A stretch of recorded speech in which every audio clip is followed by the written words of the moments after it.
ઘણા લોકોને પ્રશ્ન હોય છે કે ઓલ્ડ એજમાં લેપ્રોસ્કોપી ઓપરેશન થઈ શકે કે નહીં, તો એનો જવાબ છે હા. ઓલ્ડ એજ પેશન્ટમાં જ્યારે લેપ્રોસ્કોપી ઓપરેશન કરીએ છીએ ત્યારે એમાં રિકવરી ઘણી ફાસ્ટ આવતી હોય છે. અન્નનળીના કેન્સરની વાત કરીએ તો એ કેન્સરમાં જ્યારે આપણે મોટો ચીરો મારીને ઓપરેશન કરતા હોઈએ છીએ ત્યારે શ્વાસના જે જરૂરી સ્નાયુ હોય છે એ કટ થાય છે અને દર્દીને શ્વાસ લેવામાં તકલીફ થઈ શકે છે અને પાછળ જતા શ્વાસ લેવાના મશીન એટલે કે વેન્ટિલેશન મશીન પર મૂકવાની જરૂર પડી શકે છે. આ જ ઓપરેશન જો આપણે દૂરબીનથી કરીએ તો આ પ્રોસિજર એકદમ નાની થઈ જાય છે અને સાથે દર્દીને દુખાવા નથી થતો, એટલે એની રિકવરી પણ જલ્દી આવે છે અને પેશન્ટ જલ્દી ડિસ્ચાર્જ થાય છે. તો ચાલો જાણીએ વધુ વિગતો. નમસ્કાર દાદા, શું નામ છે તમારું? મલકભાઈ મોહનભાઈ મારપરા.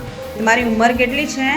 74 વર્ષ. 74 વર્ષ. અને તમને શેનું કેન્સર ડિટેક્ટ થયું હતું? આંગળીનું. કયા ડૉક્ટરને બતાવ્યું? સોહમ સાહેબ. ઓકે, તો પહેલાં શું કર્યું? ઓપરેશન કર્યું કે કીમોથેરાપી લીધી? પહેલા કેમો લીધેલો, હા. પછી ઓપરેશન કર્યું.